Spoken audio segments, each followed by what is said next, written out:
The waitress welcomed a deaf, lonely elderly woman into her home on Christmas Eve, but was left speechless when the old lady revealed she wanted her as a daughter-in-law.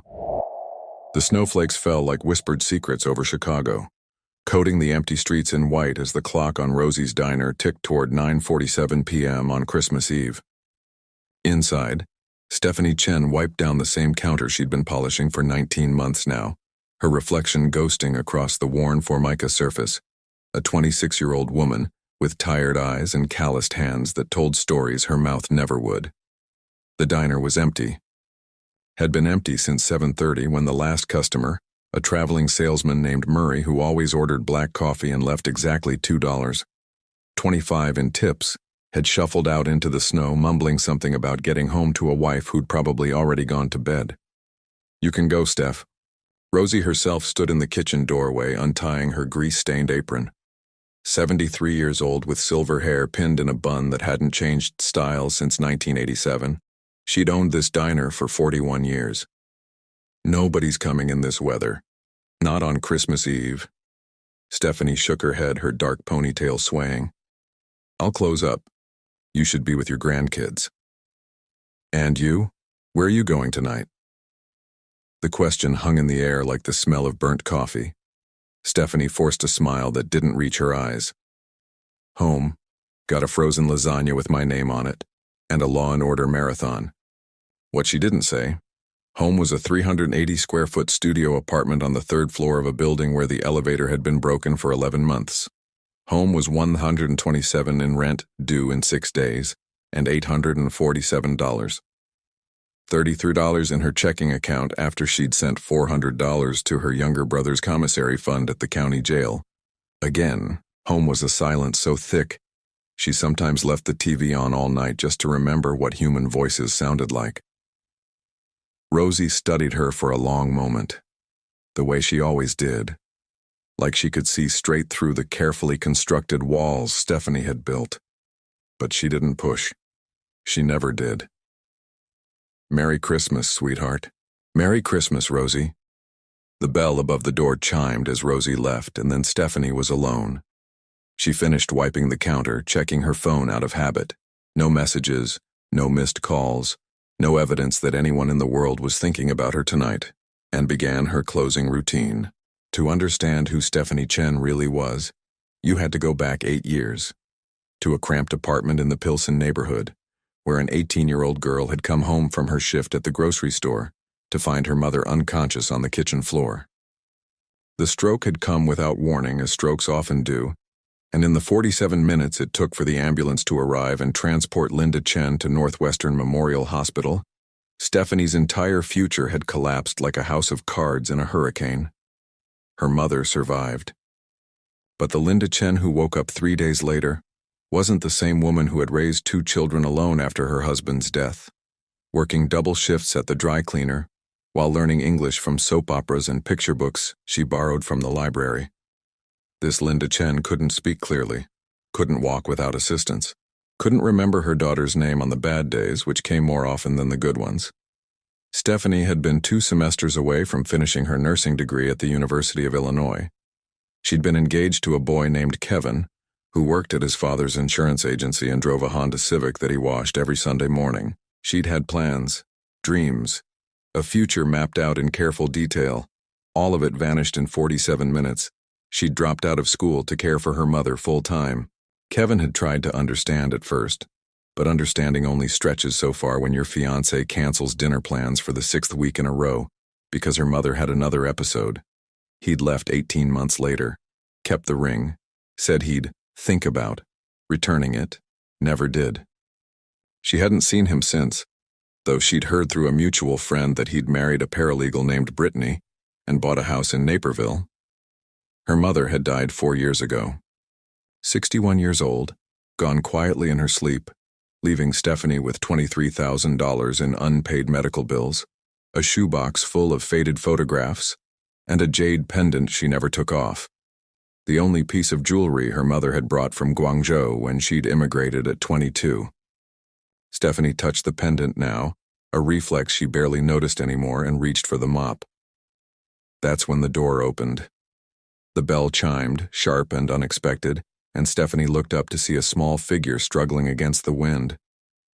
An elderly woman, 80 if she was a day, wearing a wool coat that had seen better decades and clutching a patent leather purse against her chest like a shield.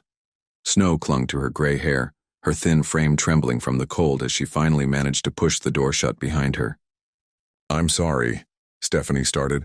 "We're actually cloaked." The woman didn't respond, didn't even look at her. She shuffled toward the nearest booth, her orthopedic shoes squeaking against the wet floor, and lowered herself onto the vinyl seat with visible effort. Her hands, spotted with age and trembling slightly, folded themselves on the table. Stephanie hesitated. The woman sat perfectly still, staring at a spot somewhere beyond the salt and pepper shakers, her expression unreadable. "Ma'am?" Stephanie approached slowly. "Ma'am, are you all right?" Still no response. The woman's eyes, a pale blue that might have been striking once, remained fixed on nothing. Stephanie knelt beside the booth, bringing herself to eye level. And that's when she noticed. The woman's gaze flicked to her lips, watching intently. "Can you hear me?" Stephanie asked, this time slower, more deliberate. The woman shook her head. Then, with hands that spoke more eloquently than any words could, she signed, "I'm deaf. I'm sorry to bother you, I just needed to rest." Stephanie felt something crack in her chest. She'd learned basic sign language during her nursing courses, required for the degree she'd never finished, and while she was rusty, some things you don't forget. She signed back clumsily, "You're not bothering anyone. Are you hungry?" The surprise on the woman's face was immediate and profound. Her pale eyes widened, then filled with something that looked terrifyingly like tears. In her world, Stephanie realized, how often did anyone actually try to communicate with her? How often did people see past the disability to the person underneath? "I have money," the woman signed, reaching for her purse. "I can pay." "Put that away." Stephanie straightened up and headed for the kitchen. "Coffee first, then we'll talk." She didn't know why she did it. Rosie would have understood. Rosie always understood, but anyone else would have called her crazy. The diner was closed. She had a frozen lasagna waiting. The buses would stop running at 11 years and she couldn't afford a cab, not with rent due in 6 days.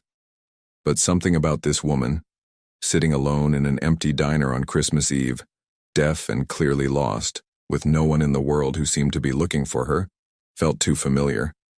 Too close to a mirror Stephanie didn't want to look into.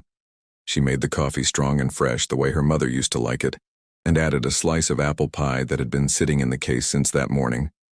She carried it all on a tray, set it down across from the woman, and slid into the opposite side of the booth. "I'm Stephanie," she signed. "What's your name?" The woman's hands moved gracefully, more practiced than Stephanie's halting attempts. "Eleanor. Eleanor Ashford." "Are you alone tonight, Eleanor?" A pause. The woman's fingers trembled as she reached for her coffee cup, took a sip, set it down with precision. "I'm always alone," she signed finally. "But tonight it hurts more." Stephanie nodded slowly. Outside, the snow continued to fall, muffling the city in white silence. The clock showed 10:23 p.m. now. The last bus was in 37 minutes. She made a decision. "Come home with me," she signed, the words feeling strange even as her hands formed them. No one should be alone on Christmas. Eleanor stared at her. In 53 years of deafness, she'd lost her hearing to a fever at 27, back when her son was just 4 years old and her husband was still alive. She had learned to read faces the way others read books. And this young woman's face, tired and careworn but somehow still kind, told a story Eleanor recognized. This was someone who knew loneliness. Really knew it. Not the performative loneliness of people who complained about being single on social media while surrounded by friends and family, but the bone-deep ache of true isolation. "Why would you do that?" Eleanor signed. "You don't know me." Stephanie thought about it. Really thought about it for the first time since the words had left her hands. Because 8 years ago, when my mother had a stroke, not a single person offered to help us. Not our neighbors. Not our church. Not even my own fiancé. She paused, her fingers moving slower now. "I know what it's like to be invisible. I know what it's like to need help and have everyone look away." She met Eleanor's eyes. I can't fix the world, but I can make sure you have somewhere warm to sleep tonight. The silence stretched between them, not awkward, but full, pregnant with something neither of them could name. Then Eleanor reached across the table and took Stephanie's hand. Her grip was surprisingly strong, her skin paper-thin, but warm. You remind me of someone, she signed with her free hand. Someone I lost a long time ago. Stephanie didn't ask who. Some questions aren't meant to be answered in the first meeting. Come on, she said aloud, then remembered to sign it. Let me close up and we'll go. She helped Eleanor into her coat, double-checking the buttons against the cold. She turned off the lights, locked the register, set the alarm code 5742, Rosie's wedding anniversary, and led the old woman out into the snow. The bus came at 10:58, 2 minutes early for once in its life. They sat together in the back, Eleanor's head gradually drooping against Stephanie's shoulder as the warmth of the heater worked its magic. By the time they reached Stephanie's stop on Ashland Avenue, the old woman was half asleep. The walk up 3 flights of stairs took 7 minutes. Eleanor had to stop twice, clutching the railing and breathing hard, but she never complained. Never asked to rest. Just kept climbing, one step at a time, the way she'd been doing her whole life. Stephanie's apartment was small and cold. The landlord was notorious for turning down the heat after 9 p.m. to save money. But she had blankets. She had a space heater she'd bought at Goodwill for $12 that made worrying clicking sounds but actually worked. She had a couch that pulled out into a bed, and clean sheets that smelled like the lavender detergent she splurged on because it was the same brand her mother used to buy.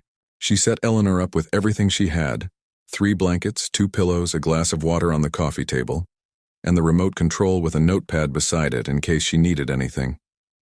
Thank you, Eleanor signed, her movements slow with exhaustion. I don't know why you're doing this, but thank you. Merry Christmas, Stephanie signed back. She went to her own bed, a full-size mattress on a metal frame she'd found on the curb 2 years ago, and lay awake for a long time, listening to the wind howl against the windows and wondering what had possessed her to bring a complete stranger into her home. But somewhere around 2 a.m., as sleep finally began to pull her under, a strange peace settled over her. For the first time in 4 years, she wasn't spending Christmas alone. And maybe, just maybe, that was worth the risk. She woke at 6:47 a.m. to the smell of something burning. Stephanie shot out of bed, her heart hammering, already reaching for the fire extinguisher she kept under the sink. But when she burst into the kitchen, she found Eleanor standing at the stove, looking sheepish and slightly singed, with a pan of what might have once been eggs smoking between them. I wanted to make you breakfast, Eleanor signed, her movements quick and apologetic, but your stove is different. Stephanie laughed, actually laughed, a sound so foreign to her own ears that it startled her. She crossed to the stove, turned off the burner, and opened the window to let out the smoke. How about I cook and you supervise? She signed. Eleanor's face softened into something like relief. I'd like that. They worked together in the small kitchen, moving around each other with surprising ease. Stephanie made scrambled eggs properly this time and toast, and Eleanor set the table with the mismatched plates Stephanie had collected from various thrift stores over the years. They ate in companionable silence, the kind that doesn't need to be filled with words or signs. Afterward, over coffee that Stephanie had made strong because that seemed to be how Eleanor liked it, the conversation shifted. You live here alone, Eleanor signed. It wasn't a question. Stephanie nodded. For 4 years now, since my mother died. No husband? Boyfriend? No. There was someone once, but she paused, searching for the right signs. He couldn't handle my life, so he left.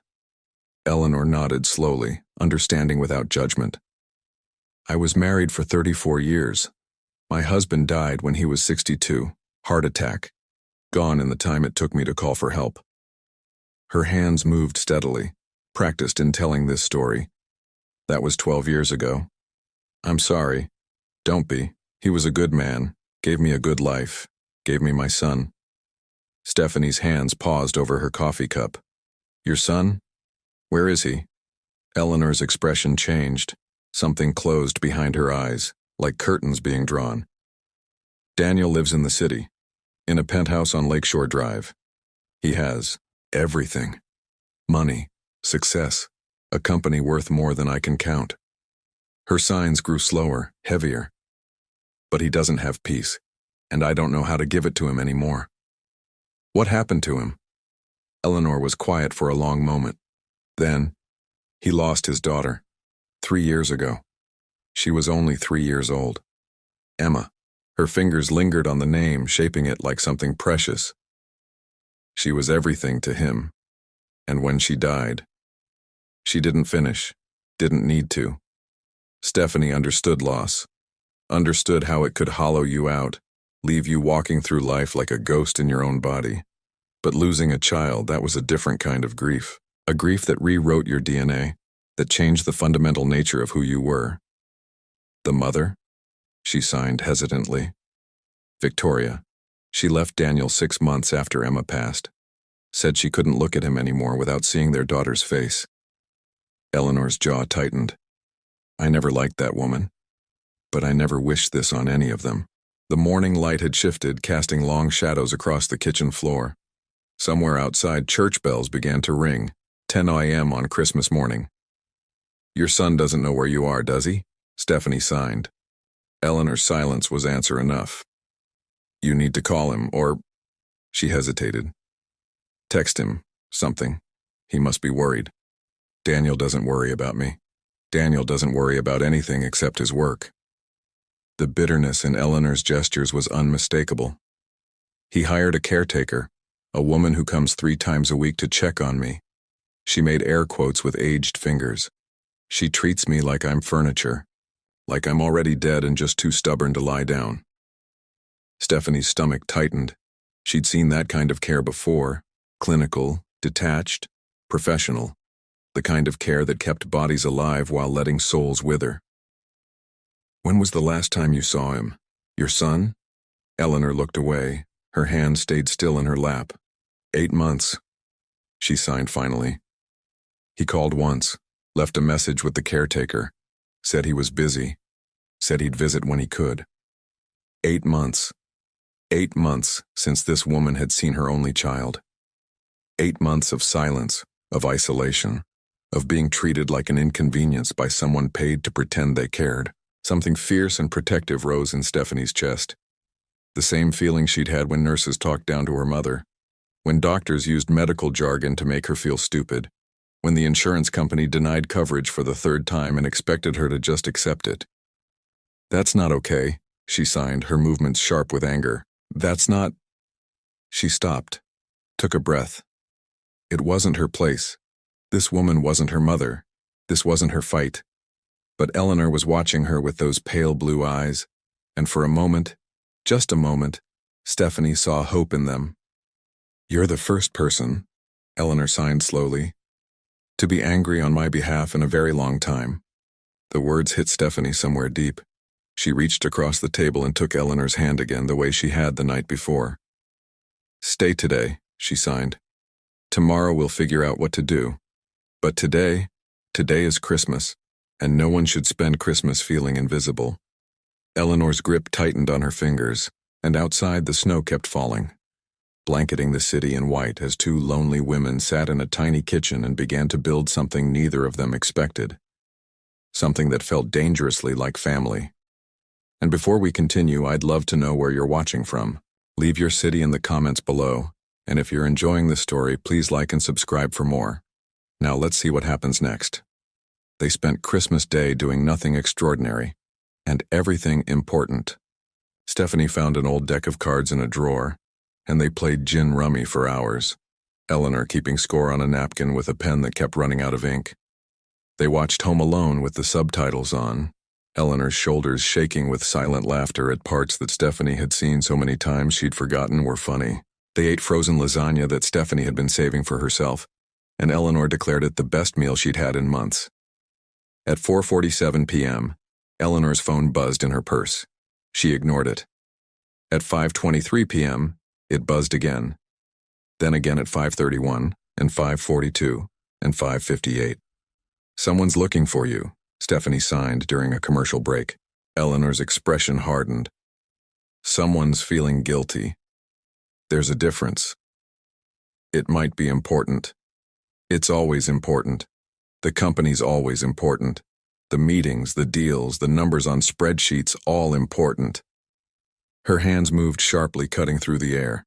But sitting with his mother for an hour, that can wait. That can always wait. Stephanie didn't push. She understood resentment, understood how it could calcify over years of small rejections into something hard and brittle. But she also understood something else, something Eleanor might be too hurt to see. You said he lost his daughter, she signed carefully. 3 years ago.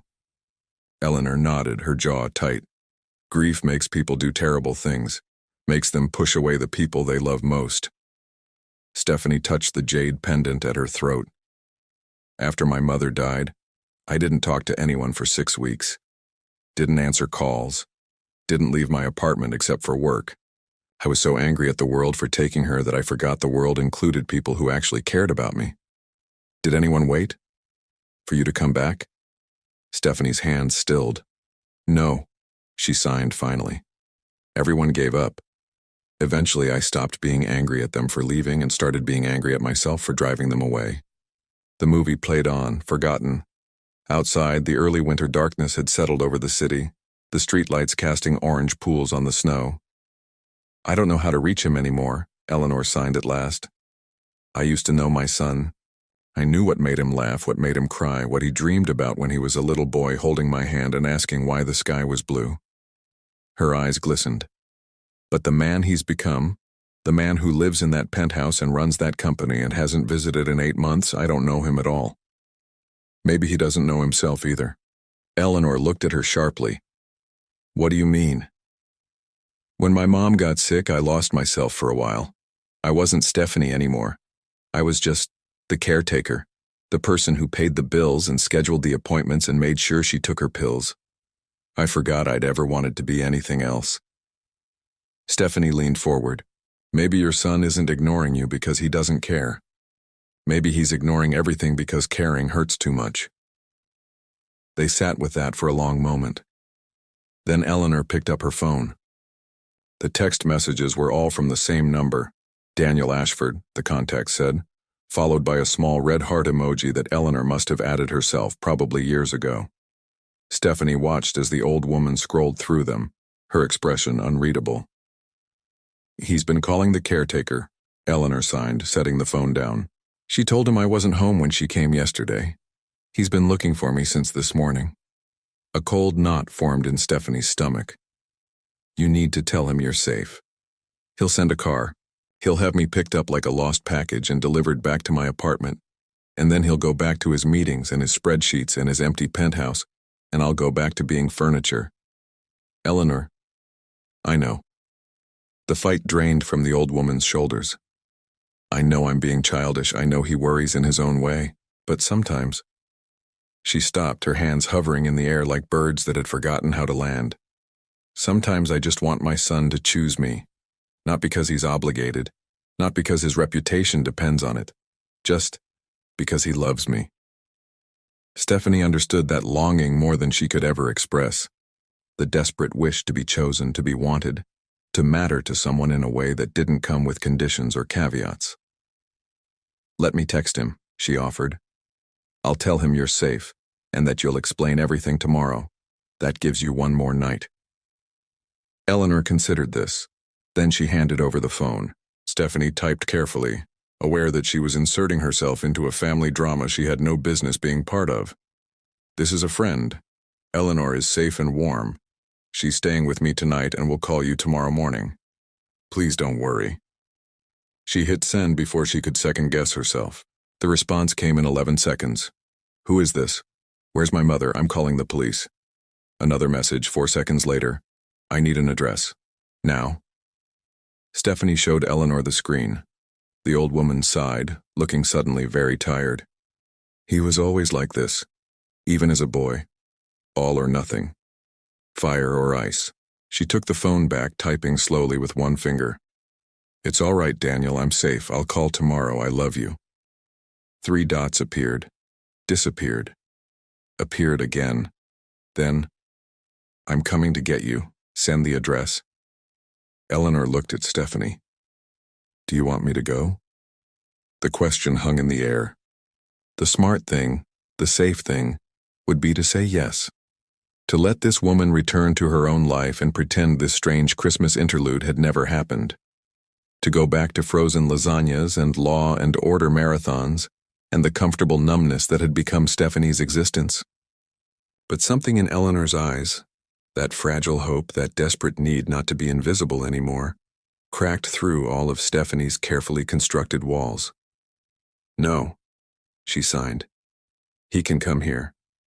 And he can explain himself."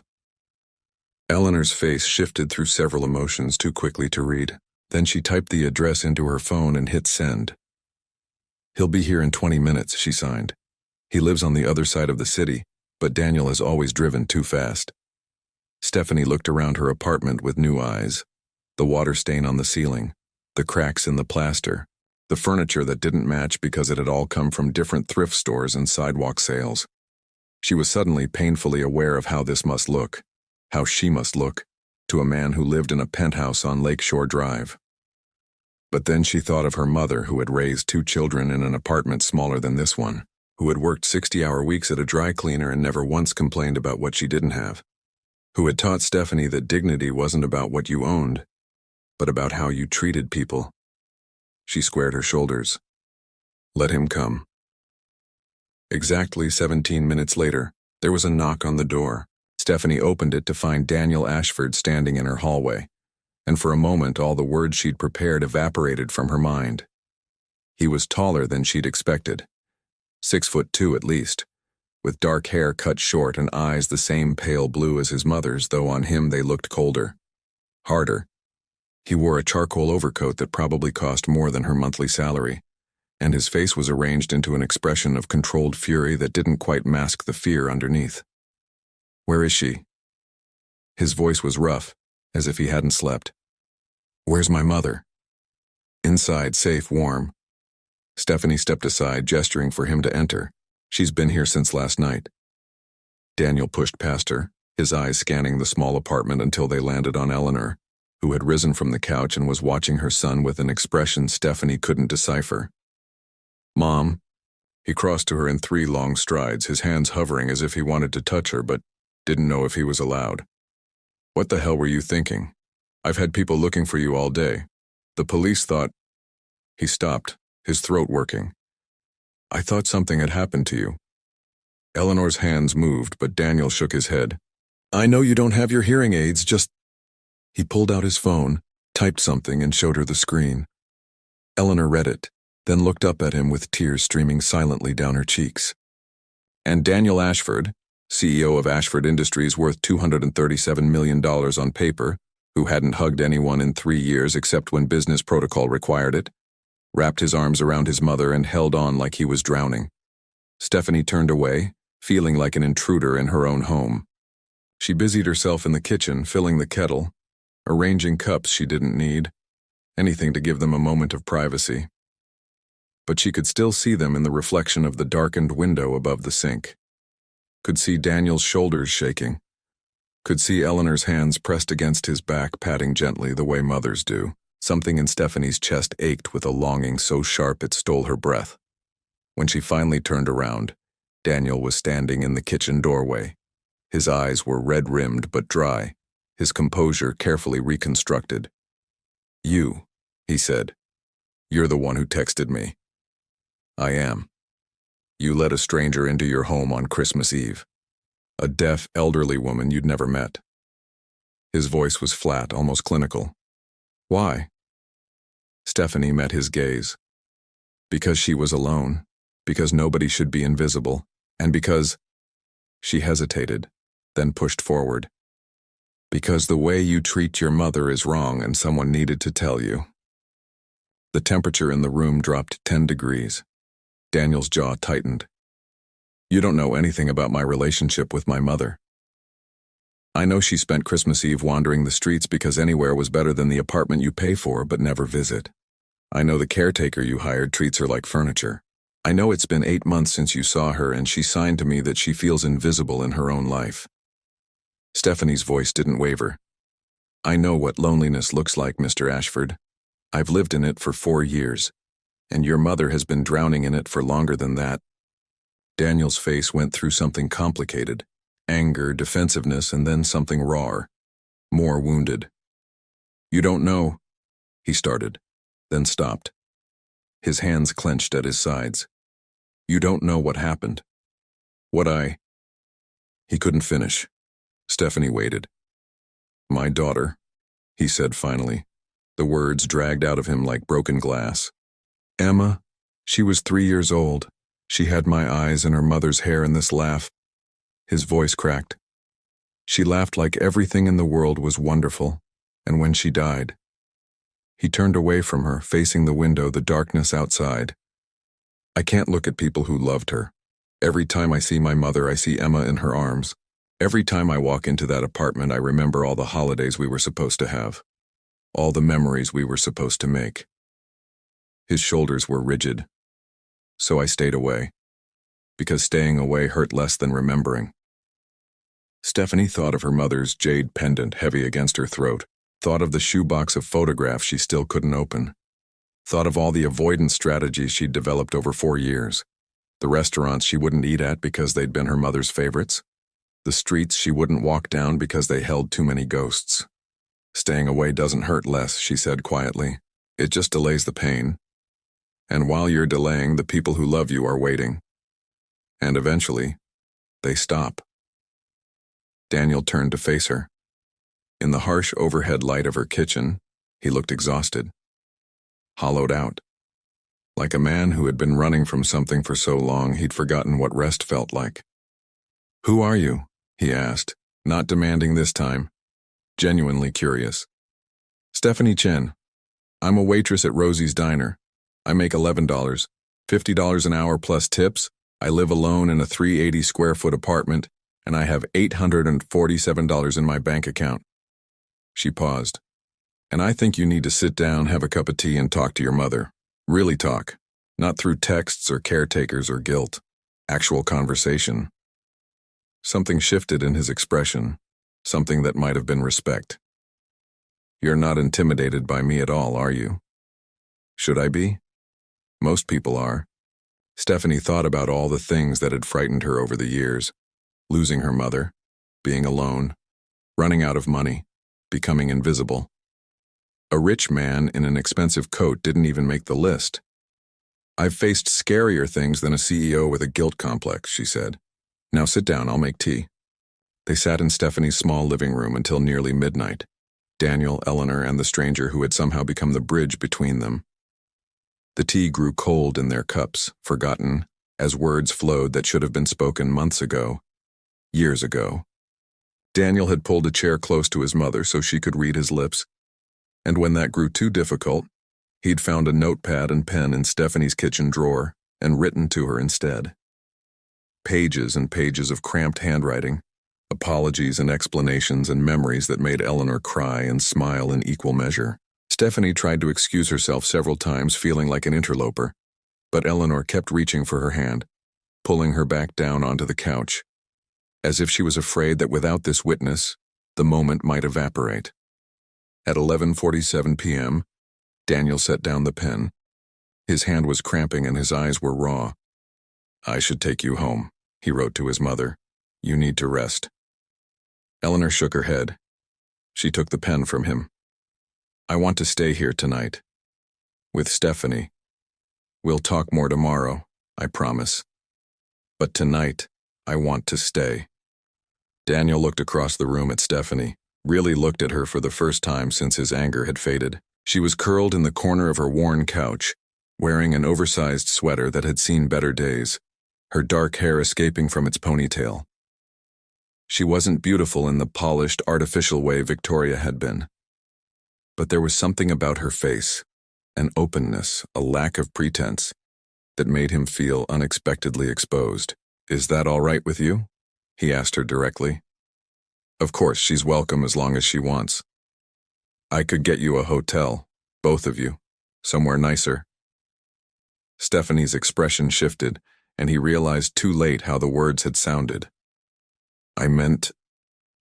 He ran a hand through his hair, a gesture that made him look younger somehow, less like a CEO and more like someone who had been awake for too many hours. I didn't mean to imply this place is fine. It's small, old, clearly not up to Lakeshore Drive standards. Stephanie's voice was matter-of-fact rather than bitter. I know what my apartment is, Mr. Ashford. I've been living in it for 4 years. Daniel? The word came out before he could stop it. My name is Daniel, and I wasn't. I didn't mean to offend you. You didn't. She unfolded herself from the couch and began collecting the cold teacups. I stopped being offended by rich people a long time ago. It takes too much energy and I don't have any to spare. He watched her carry the cups to the kitchen, watched the careful economy of her movements. Everything about her was efficient, practical, stripped of excess.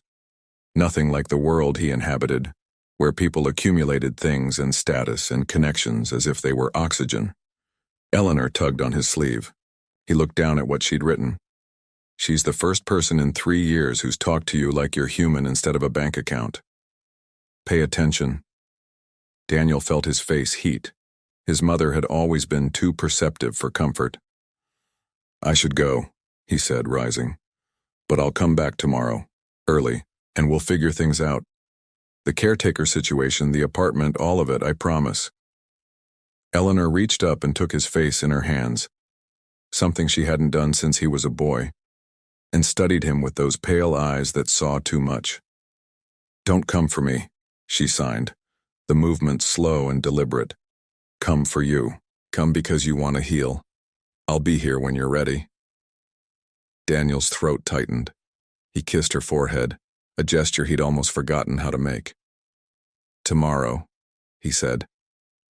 He found Stephanie in the kitchen, washing the cups with methodical precision. The overhead light caught the jade pendant at her throat, and he found himself staring at it. Family heirloom? He asked. She touched it reflexively. My mother's. Only thing I have left of her, besides the medical debt and the memories. How long? 4 years. Stroke, then complications. She lingered for a while, but Stephanie shrugged, a gesture that was meant to be casual but wasn't. She's gone now, I'm still here, that's how it works. Daniel thought about the watch he wore on his left wrist, a Patek Philippe that had cost more than most people made in a year, that he'd bought himself the week after Emma's funeral because he couldn't stand to wear the Mickey Mouse watch she'd given him for Father's Day anymore. The Mickey Mouse watch was in a drawer at his penthouse wrapped in tissue paper, because he couldn't bear to look at it but couldn't bear to throw it away. Thank you, he said quietly, for taking care of my mother, for seeing her. I know that sounds strange, but it doesn't sound strange at all. Stephanie dried her hands on a dish towel, not looking at him. Being seen is the most basic human need, and it's the one most people forget to give. They stood in silence for a moment, the refrigerator humming between them. I'm going to ask you something, Daniel said, and I want you to be honest with me. I don't know how to be anything else. How bad is it? The caretaker, I mean. How bad is she treating my mother? Stephanie considered the question. She's not abusive, if that's what you're asking. She's just empty. She does the minimum, shows up, checks boxes, leaves. Your mother isn't a person to her. She's a task. Daniel's jaw tightened. And the apartment? I haven't seen it. But Eleanor said she feels invisible there. Like she's waiting to die instead of living. Stephanie met his eyes. She needs people, Daniel. Real connections, not staff, not schedules. Someone who actually cares whether she's happy. Someone like you? The question hung in the air, charged with something neither of them expected. I'm a waitress, Stephanie said finally. I make $11, $50 an hour. I can barely take care of myself, let alone... That's not what I asked. She was quiet for a long moment. Then, your mother is a remarkable woman. Anyone would be lucky to know her. That's still not what I asked. Stephanie turned away from him, ostensibly to put the dried cups back in the cabinet, but really because she couldn't hold his gaze anymore. There was something too intense about him, too searching, like he was looking for something he didn't know how to name. "It's late," she said. "You should go. I'll take care of Eleanor and you can come back tomorrow." Daniel wanted to push further, but something in her voice told him not to. Not yet. "Tomorrow," he agreed, then hesitating at the kitchen doorway. "Stephanie?" She turned, eyebrows raised. "My mother was right about you. You're different." He left before she could ask what he meant. The next morning came gray and cold, with new snow falling over the old. Daniel arrived at 8:47 a.m. with 3 cups of coffee from a shop Stephanie had never heard of, the kind of place that probably charged $7 for a latte, and a bag of pastries that smelled like butter and brown sugar.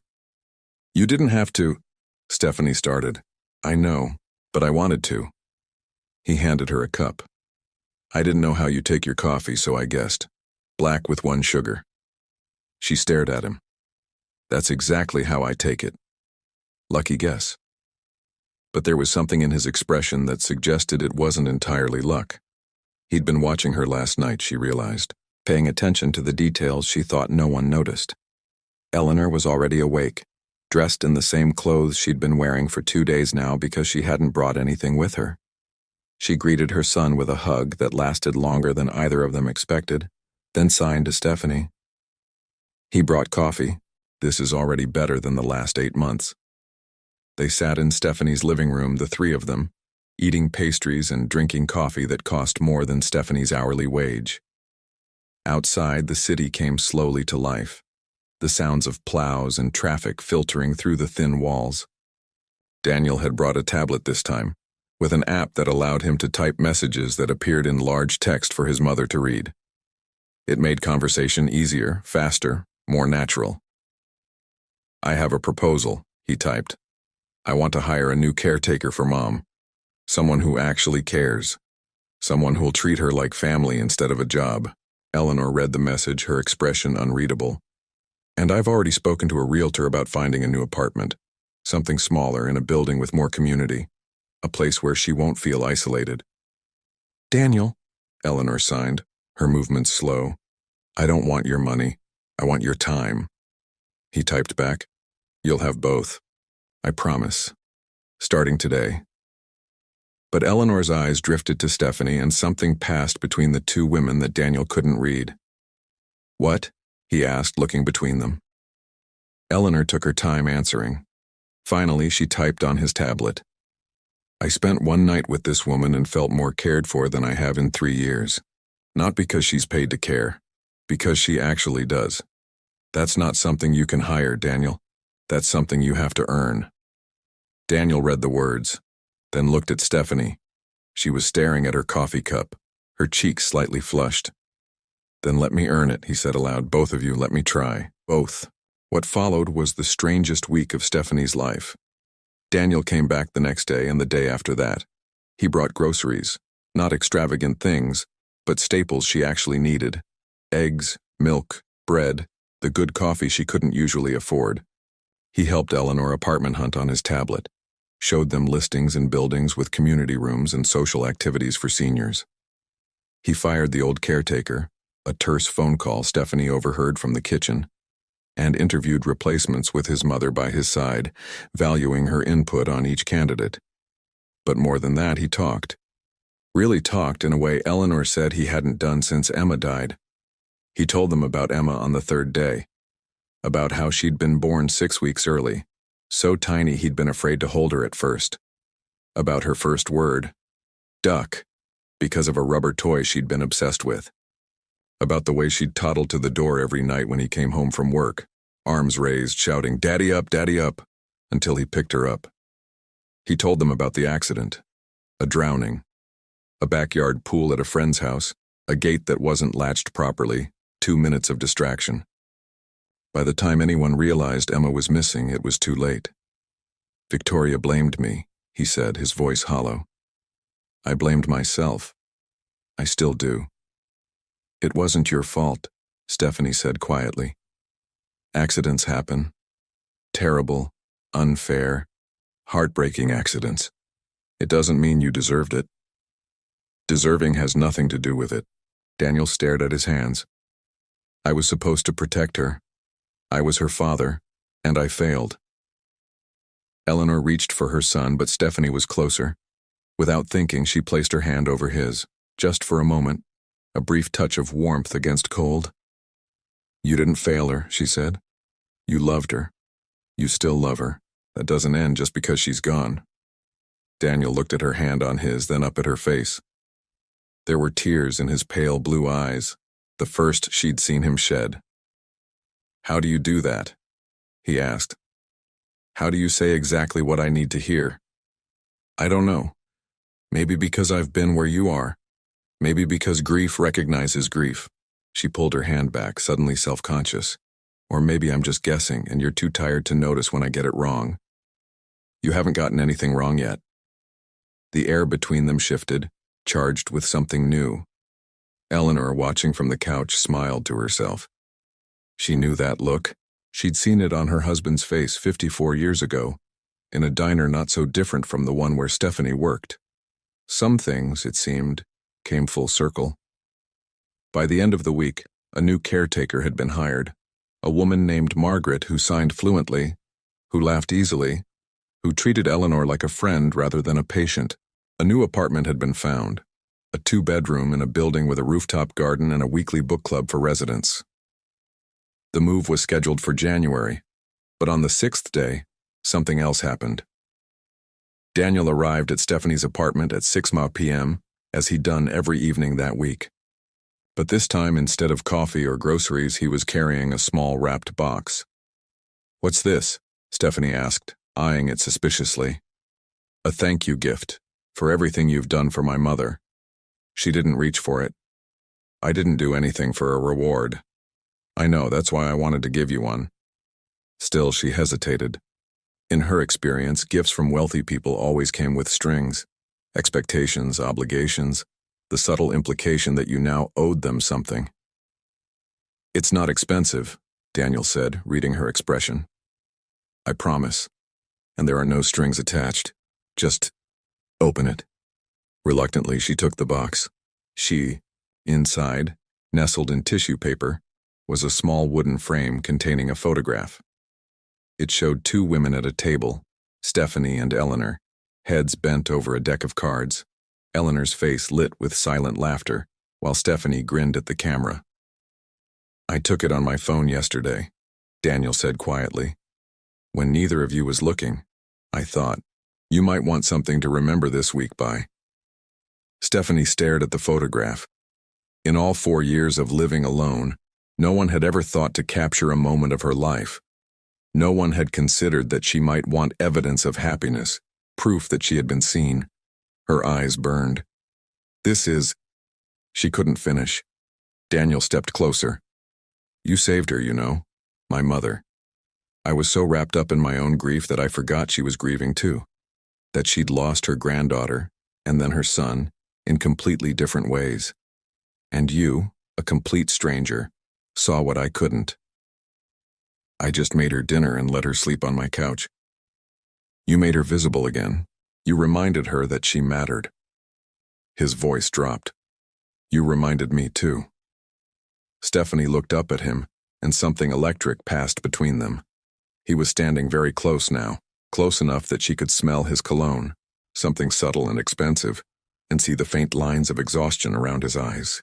Daniel, she said softly, not sure what she was going to say next.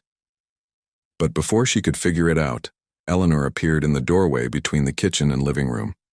She took one look at them standing there, practically nose to nose, and began to clap slowly. Stephanie jumped back, her face flaming. Daniel just laughed, a real laugh, the first she'd ever heard from him. It transformed his face, made him look younger, lighter, more like the man he might have been before tragedy stripped him down to bone. Subtle, Mom, he signed. Very subtle. Eleanor signed back. I'm 80 years old, I don't have time for subtle. And just like that, the tension broke. But something had shifted between them, something that couldn't be unshifted. Something that felt dangerously like the beginning of something else entirely. New Year's Eve found Stephanie exactly where she hadn't expected to be, in the back of a black town car, wearing a dress she'd borrowed from a coworker because she didn't own anything appropriate for where they were going. "I still don't understand why I'm invited," she said, fidgeting with the hem of the midnight blue fabric. "It's a company party. I don't work for your company."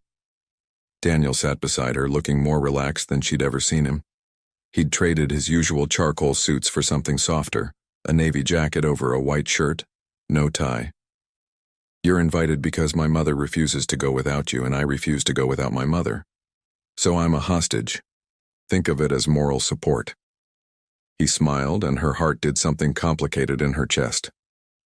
"Besides, you already know everyone who matters. Me, my mother. That's the entire guest list that counts." The car wound through the Chicago streets, past buildings lit up for the holiday, past couples walking arm in arm toward parties of their own. Stephanie watched the city she'd lived in her whole life pass by the window and felt, for the first time in years, like she was finally part of it instead of just existing within it. "Can I tell you something?" Daniel asked, his voice low enough that the driver couldn't hear. She turned to face him. "Of course. This is the first party I've attended since Emma died, the first celebration of any kind. For 3 years I've hidden in my penthouse on holidays, letting my assistant make excuses for me." He paused. "And I'm only going tonight because you'll be there." Something warm bloomed in Stephanie's chest. "Daniel, I'm not asking for anything," he said quickly. "I know this is complicated. I know I'm your friend's son and I'm your social superior on paper, and none of this makes any sense." He took a breath. "But you make me want to try, to be around people again, to stop hiding, and I thought you should know that." Before she could respond, the car pulled to a stop in front of a building so beautiful it seemed to belong in a different city. Glass and steel soaring toward the sky, a red carpet leading to doors that probably cost more than her annual salary. Daniel got out first and offered her his hand. She took it, her practical brain noting that his fingers were warm despite the cold, and stepped onto the carpet like a woman in a dream. "Breathe," he murmured in her ear. "I've got you." The party was exactly what she'd expected and nothing like she'd imagined. Crystal chandeliers, waitstaff in black tie, a string quartet playing in the corner, 300 people who all seemed to know each other, talking in groups about things Stephanie couldn't begin to understand. Stock options and quarterly projections and someone named Peterson who'd really stepped in it with that merger. But Daniel stayed by her side, guiding her through the crowd with a hand on the small of her back, introducing her to people whose names she immediately forgot. And whenever she felt overwhelmed, which was often, he'd lean in and whisper something that made her laugh, reminding her that none of this mattered, that the people in this room were just people, no better or worse than the customers she served at the diner every day. Eleanor arrived an hour in, resplendent in a purple gown that Margaret had helped her choose, her silver hair pinned up with vintage combs that had belonged to Daniel's grandmother. She swept into the party like a queen returning to her court, and Stephanie watched as people who'd ignored her for years suddenly remembered she existed. "Funny how that works," Stephanie signed to her during a quiet moment. "They see you again now that you're with Daniel." Eleanor smiled. "Let them see what they want. I know who actually cares." At 11:30 p.m., Daniel found Stephanie on the balcony, wrapped in a coat he'd borrowed from the coat room specifically for her. The city sprawled below them, glittering with light as music drifted from inside. "Running away?" he asked, joining her at the railing. "Just breathing. It's a lot in there." "Too much?" She considered the question. "Different. I'm not used to being noticed. At the diner, I'm part of the furniture. Customers look through me. Here, people are looking at me and I don't know what they see." "Do you want to know what I see?" She turned to face him, her heart beating faster than she wanted to admit. "I see someone who took in a stranger on Christmas Eve because it was the right thing to do. Someone who looked at my mother, deaf, elderly, invisible, and saw a person worth knowing. Someone who looked at me, broken and bitter and drowning in grief, and saw someone worth saving." His voice was low, intense. "I see someone extraordinary, Stephanie, and I hate that you don't see it yourself." She didn't know what to say. No one had ever called her extraordinary. No one had ever looked at her the way Daniel was looking at her now, like she was something rare and precious, like she mattered. "You don't know me," she managed. "Not really. We've only known each other for a week." "I've learned more about you in a week than I learned about my ex-wife in 7 years. He stepped closer. "I know you put $12 from every shift into a jar under your bed, saving for a future you're not sure you'll ever reach. I know you still have your mother's recipe book, and you can't bring yourself to cook from it because it hurts too much. I know you send money to your brother every month even though he's in jail for something stupid he did when he was 19, because family doesn't stop being family when it's inconvenient." Stephanie's breath caught. "How do you know about my brother?" "My mother told me. She said you mentioned him once in passing. She thought it was important." He reached out, his fingers brushing a strand of hair from her face. "I know you, Stephanie. I've been paying attention." Inside, someone called for quiet. The countdown was starting. 10 seconds until midnight. 9, 8. "Daniel," she whispered. 7, 6, 5. "I can't be just a charity case to you. I can't be someone you saved because it made you feel better about 4, 3, 2. You're not a charity case. You're not a project. You're 1. Happy New Year." The crowd erupted. Fireworks exploded over the lake, painting the sky in bursts of gold and silver. And Daniel Ashford, CEO of a company worth $237 million, leaned down and kissed a waitress from Rosie's Diner like she was the only person in the world. It wasn't a tentative kiss. It wasn't careful or polite or appropriate for the setting. It was the kind of kiss that rewrote histories, that burned bridges to the past and built new ones toward a future neither of them could see. Stephanie's hands found his lapels, his arms wrapped around her waist, pulling her closer. And for one perfect moment, everything else fell away.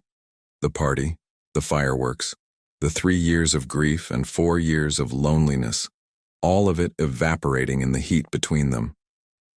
When they finally broke apart, both breathing hard, Daniel's forehead rested against hers. "I've wanted to do that since Christmas night," he admitted. "When you stood in your kitchen and told me I had a guilt complex. Most women wouldn't find that romantic. Most women don't tell billionaires the truth to their faces." He laughed, soft and surprised. "You're not like most women. I'm a 26-year-old waitress with $847 in my bank account and a broken elevator in my building. And I'm a 32-year-old CEO who hasn't felt anything real in 3 years." He cupped her face in his hands. "The numbers don't matter, Stephanie. You matter." She wanted to believe him. God, she wanted to believe him so badly it hurt. But somewhere in the back of her mind, a small voice whispered warnings she couldn't ignore. He was grieving. She was lonely. This felt too good, too fast, too much like a fairy tale that couldn't possibly last.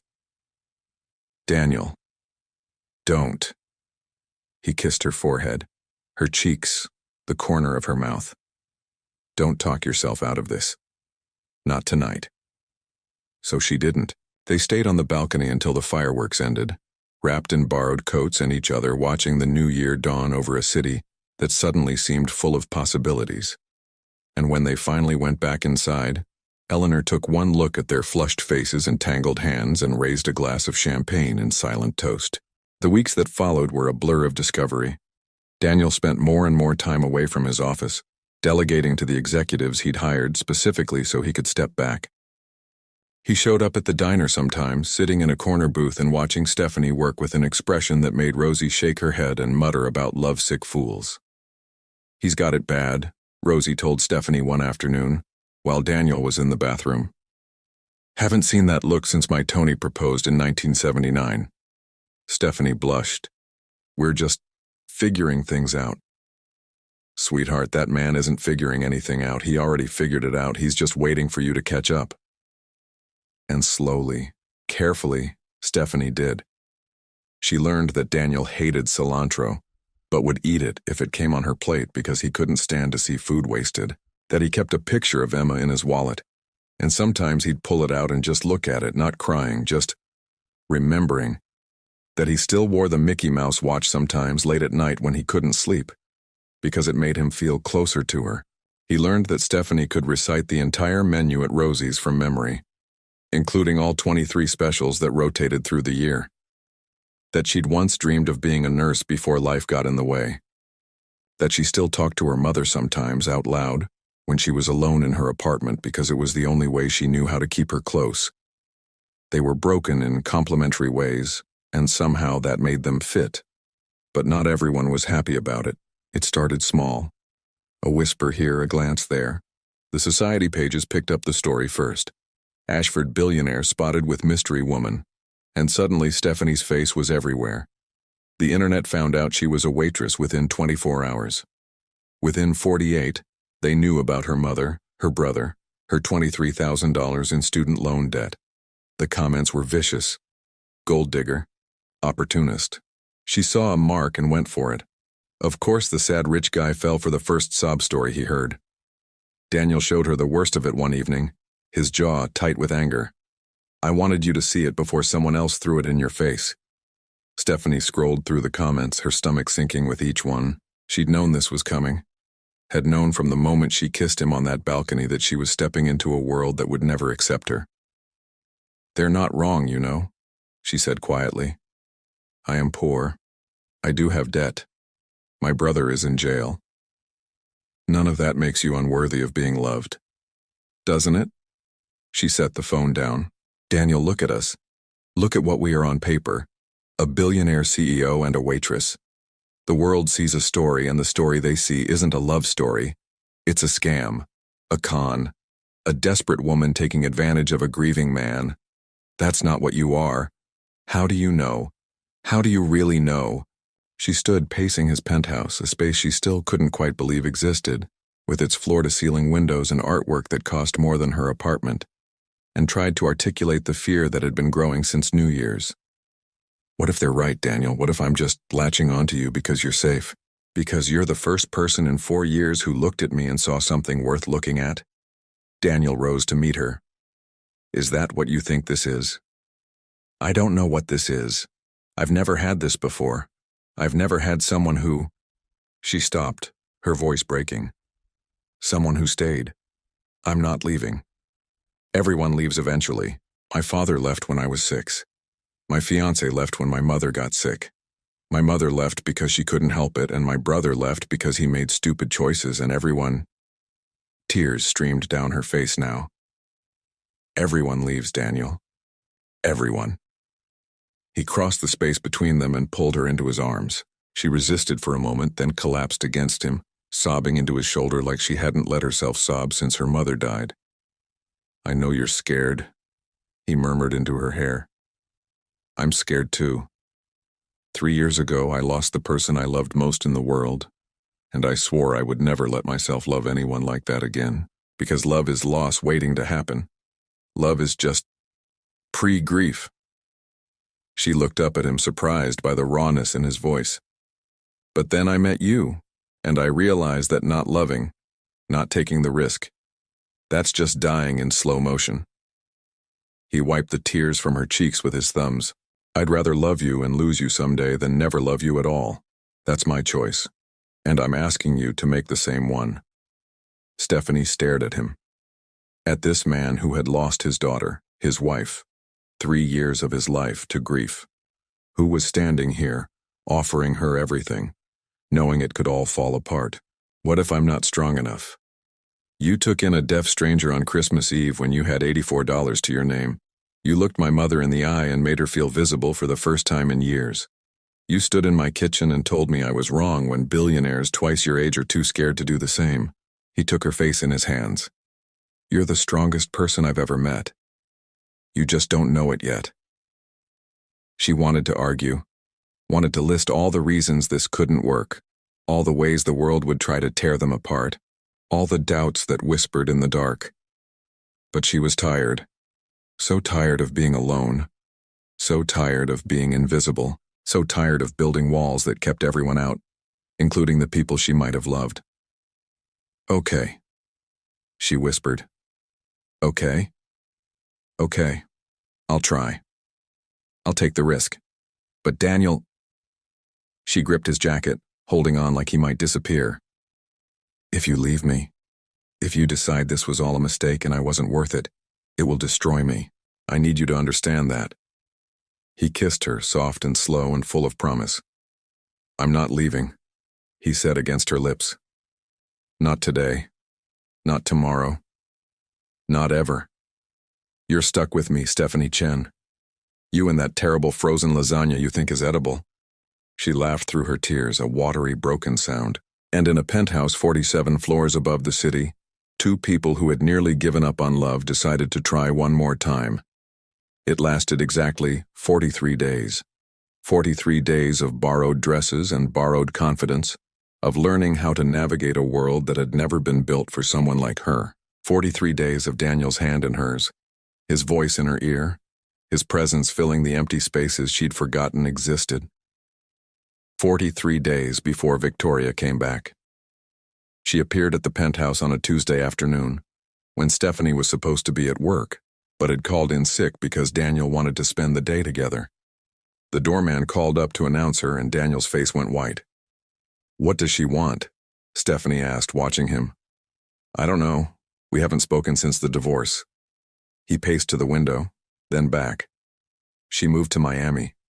Said she couldn't stand Chicago anymore, couldn't stand the memories. Do you want to see her? The question hung in the air.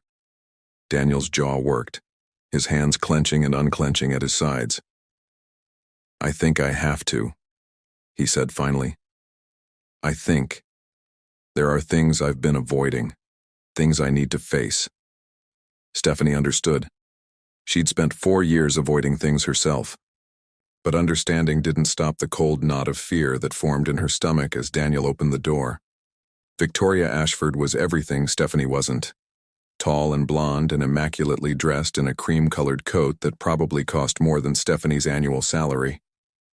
Her face was the kind of beautiful that came from expensive skincare and even more expensive genetics. And when she walked into the penthouse, she moved like she owned it. Because she had, once. For 7 years, she'd been Daniel's wife. For 3 of those years, she'd been Emma's mother. Daniel. Her voice was smooth, controlled. You're looking well. Victoria. He didn't move to hug her, didn't offer any physical greeting, just stood in the middle of the room with his arms at his sides. Why are you here? I heard you were seeing someone. Her eyes flicked to Stephanie, taking her in with a single dismissive glance. The waitress, I saw the photos online. Her name is Stephanie. Right, Stephanie. Victoria's smile didn't reach her eyes. I came to warn you. Warn me? Daniel, I know you. I know how you grieve. You throw yourself into things, work, causes, people, anything to distract yourself from the pain.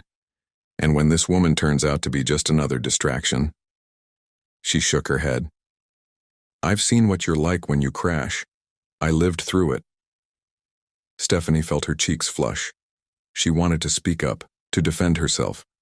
But something about Victoria's presence, the confidence, the history, the sheer weight of being someone who had loved Daniel and lost him, kept her silent. That's not what this is, Daniel said, his voice tight. Isn't it? Victoria stepped closer to him. 3 years, Daniel. You haven't dated anyone in 3 years, haven't let anyone close, and now, suddenly, you're parading around with some waitress you met on Christmas? Don't you see how that looks? I don't care how it looks. You should. Victoria's voice softened. I know things ended badly between us. I know I said things I shouldn't have about Emma, about blame. But I still care about you, Daniel. I don't want to see you get hurt. The air in the room had become thick, suffocating. Stephanie watched Daniel's face, watched the conflict playing across it, and felt something in her chest begin to crack. I think you should leave, Daniel said finally. Daniel. Now, Victoria. Please. Victoria's expression hardened. She gathered her coat, her purse, her dignity, and swept toward the door. But at the threshold, she paused, looking back. When this falls apart, and it will fall apart, Daniel, because you're not ready, You'll never be ready. Don't say I didn't warn you. The door clicked shut behind her. Stephanie stood very still, waiting for Daniel to turn around. When he did, his face was pale, his eyes distant. Are you okay? She asked carefully. I don't know. He sank onto the couch, his head in his hands. I haven't seen her since the divorce, since we buried Emma together, and then couldn't bear to look at each other. And now. He was quiet for a long moment. Then, everything she said. About distractions. About not being ready. He looked up at her and there was something in his eyes that made her blood run cold. What if she's right? The crack in Stephanie's chest widened into a chasm. Are you saying... No, I'm not saying that. Daniel stood, pacing again. But she knows me. She knows how I operate, and I can't stop thinking about what she said. About me being a distraction? About me not being ready, about the way I grieve. He stopped, turning to face her. What if I am doing this wrong, Stephanie? What if I rushed into this because it felt good, because you made the pain go away, without actually processing anything? Stephanie felt the ground shifting beneath her feet. This was exactly what she'd feared. Exactly what she'd known would happen deep down from the moment she'd kissed him on that balcony. So what are you saying? Her voice came out steadier than she felt. That you need time? That you need space? I'm saying I don't know. Daniel's voice cracked. I don't know if what I feel for you is real or if it's just a way of avoiding the grief I should have faced years ago. The words hit her like physical blows. Every doubt she'd ever had, every fear that had whispered in the dark, all confirmed by the man who'd promised not to leave. You said you weren't leaving, she said quietly.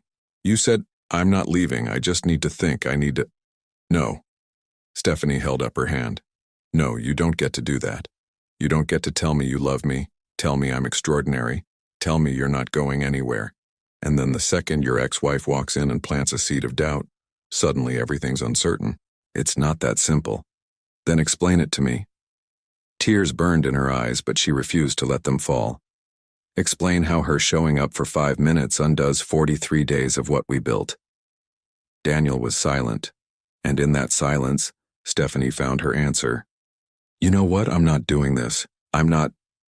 She grabbed her coat from the chair where she'd left it. I'm not standing here waiting for you to decide if I'm worth the effort. I've spent 4 years waiting for my mother to get better, waiting for Kevin to come back, waiting for my life to start. I'm done waiting. Stephanie, you told me you were scared. So was I, but I took the risk anyway because you asked me to. Her voice broke. And now you're standing there asking me to wait while you figure out if I'm real or just a distraction. Do you know what that feels like? Daniel's face crumpled. Please, just give me time? Is that what you need? More time to decide if I'm worth it? She laughed, a bitter, broken sound. I've given everyone in my life more time, more chances, more understanding, and they all left anyway. She was at the door now, her hand on the handle, her heart in pieces on the floor. I love you, Daniel. That part wasn't a distraction, that part was real. She looked back at him one last time. But I can't be your maybe. I can't be the thing you need to figure out. Either I'm it for you or I'm not. And until you can give me a straight answer. She left the sentence unfinished. And then she left. The elevator ride down took 47 seconds. Stephanie counted each one, her eyes fixed on the glowing floor numbers, her jaw clenched so tight it ached. She didn't cry. Couldn't cry. If she started, she wasn't sure she'd ever stop. Outside, the February wind cut through her coat like a knife. She didn't have money for a cab. She'd left her purse upstairs, she realized, in her haste to get out. So she walked.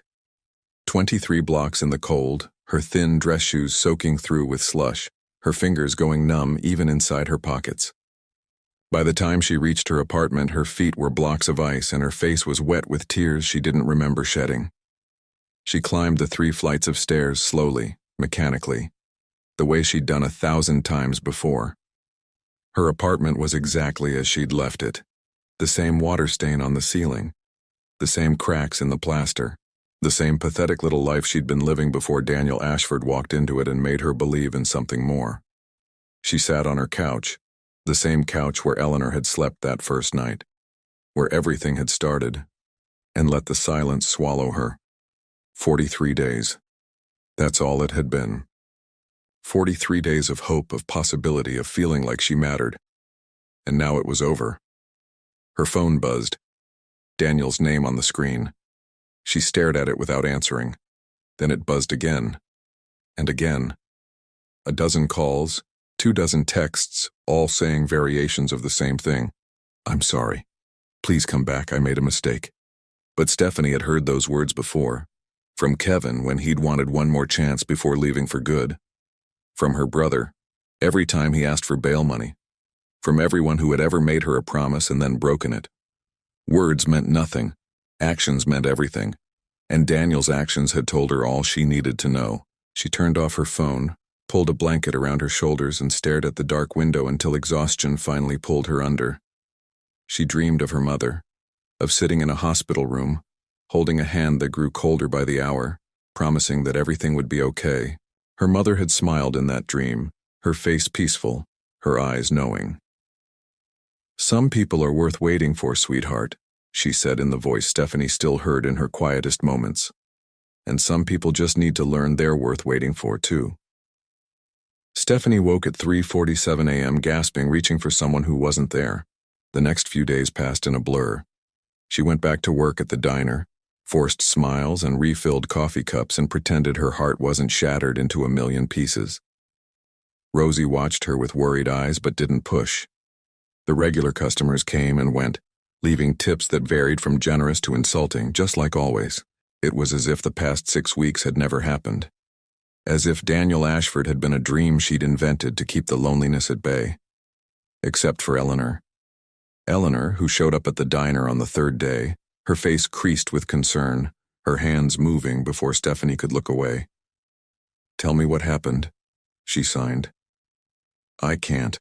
He won't tell me either. He's been locked in his penthouse for 3 days, won't see anyone, won't eat." Eleanor's pale eyes searched Stephanie's face. "What did he do?" Stephanie's throat tightened. "He told me he didn't know if I was real, if what we had was real. His ex-wife came back and suddenly everything we built was questionable." Eleanor's expression hardened. Victoria. That woman always knew exactly how to hurt him. She didn't say anything wrong. She just asked questions he should have been asking himself all along. Stephanie forced her voice to stay level. "Questions I should have been asking too." "What questions?" Whether this was ever going to work, whether I was just a distraction from his grief, whether he could ever really love someone new when he's still carrying Emma everywhere he goes. Eleanor was quiet for a long moment. Then she reached across the counter and took Stephanie's hand. "Can I tell you something about my son?" Stephanie nodded, not trusting her voice. "When Daniel was 7 years old, he found a bird with a broken wing in our backyard. A sparrow, small and frightened. He brought it inside and nursed it back to health, fed it with an eyedropper, kept it warm in a shoebox, talked to it every morning before school." Eleanor's eyes grew distant with the memory. "It took 6 weeks, but eventually the bird was strong enough to fly again. And do you know what Daniel did?" Stephanie shook her head. "He cried. Not because the bird was leaving, but because he was afraid he hadn't done enough. Afraid that the bird would fail and it would be his fault."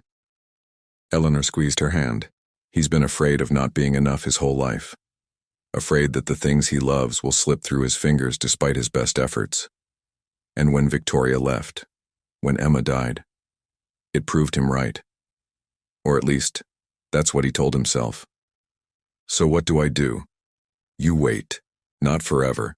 I'm not asking you to put your life on hold, but you give him a chance to realize what he lost. And then, if he comes back, you decide if you're willing to try again." "What if he doesn't come back?" Eleanor's smile was sad. "Then he doesn't deserve you.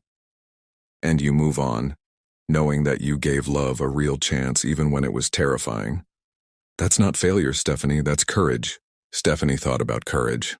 About the courage it had taken to bring a stranger into her home on Christmas Eve. About the courage it had taken to fall in love with someone she knew could break her.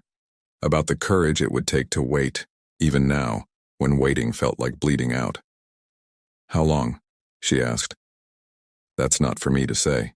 Eleanor stood, gathering her coat. "But I know my son. And I know that he loves you, really loves you, not just as a distraction. He just hasn't figured out how to stop being afraid." She paused at the door, looking back. "And Stephanie, for what it's worth, I was hoping you'd be my daughter-in-law someday. I still am." Then she was gone, leaving Stephanie with a half-empty diner and a heart full of questions she didn't know how to answer. A week passed, then two. Stephanie went through the motions of her life: work, sleep, grocery shopping, paying bills, but everything felt muted, like watching her own existence through frosted glass. The jar under her bed still held $8.47. Her rent was still due. Her mother was still gone, and her brother still needed money, and the world kept spinning despite the fact that her heart had stopped. She didn't hear from Daniel, not directly anyway, but she heard things. Rosie mentioned that a man matching his description had been by the diner 3 times this week, sitting in his car across the street, never coming in. Eleanor texted her updates she didn't ask for. "He started therapy. He's sorting through Emma's things. He asked about you today." Stephanie read the messages but didn't respond. She wasn't ready. Might never be ready. And then, on a Thursday evening when February was finally loosening its grip on the city, everything changed. She was closing up the diner alone. Rosie had left early for a doctor's appointment, when she heard a knock on the door. Through the glass she could see a figure standing in the rain. No umbrella. No coat. Just a man getting soaked while he waited for her to decide whether to let him in. Daniel.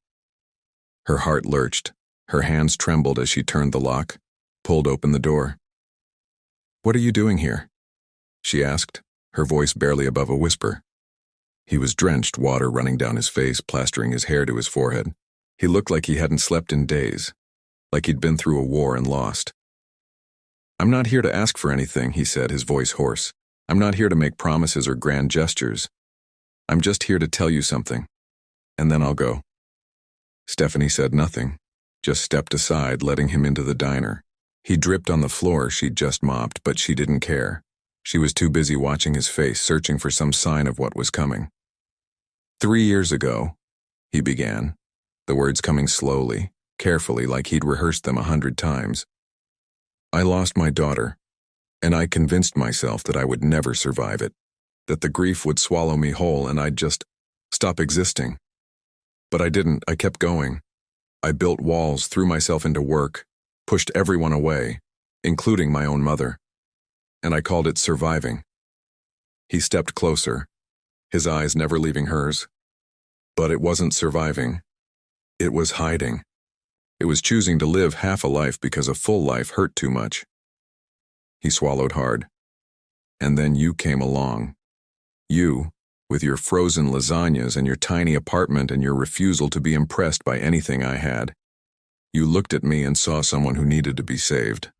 And instead of running away from that, you ran toward it." Stephanie's eyes burned, but she refused to blink. "When Victoria showed up, she said exactly the thing I'd been afraid of all along, that you were just a distraction, that I was using you to avoid my grief. And I let that fear in. I let it grow. And I lost you because of it." "Daniel, let me finish." He took her hands in his. They were cold and wet, but she didn't pull away. "I started therapy. Real therapy, not the half-hearted attempts I'd made before. I went through Emma's room, her clothes, her toys, the drawings she used to make. I cried for 3 hours, Stephanie. 3 hours of sobbing like a child because I'd never let myself feel it before." His voice cracked, but he kept going. "And you know what I realized? That the grief doesn't go away. That it never goes away, not completely. But that doesn't mean I can't also love someone new. That doesn't mean you were a distraction. You are, the opposite of a distraction. You're the reason I finally faced what I was running from." Stephanie's tears fell now, hot and silent, tracing paths down her cheeks. "I'm not asking you to take me back," Daniel said. "I know I hurt you. I know I broke a promise, but I needed you to know that what we had was real, is real, and that I'm sorry, not with words but with actions.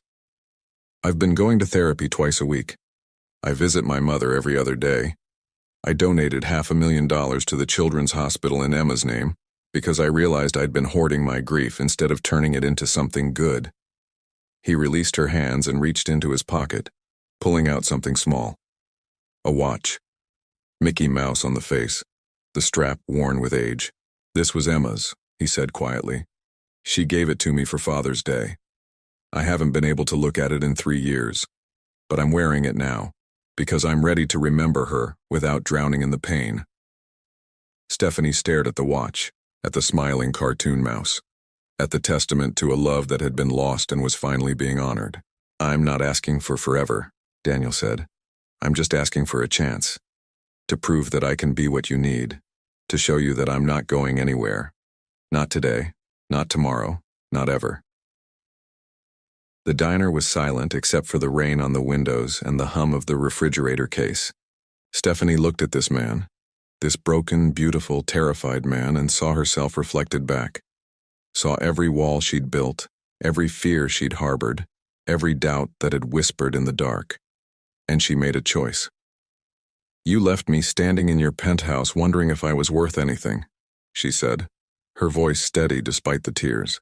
"You let your ex-wife plant doubts that you should have crushed the moment they appeared. You asked me to wait while you figured out if I was real." Daniel flinched but didn't look away. "And it hurt, Daniel. It hurt more than anything has hurt since my mother died.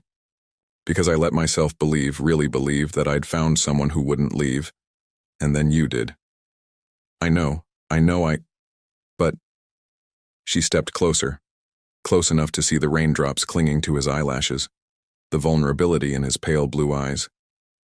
"My mother used to say that people show you who they are and how they recover from their mistakes, not in whether they make them. And you're here, not with flowers or jewelry or grand gestures.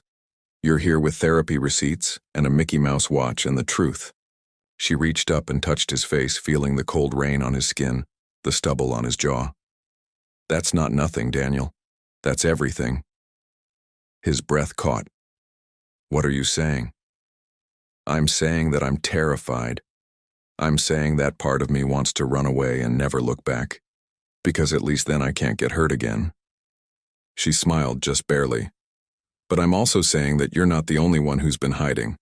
I've been hiding too, behind my walls and my independence and my refusal to need anyone, and I don't want to hide anymore." Daniel's hand came up to cover hers on his cheek. "So what do? We start over slowly. No rushing into anything, no pretending everything's fine.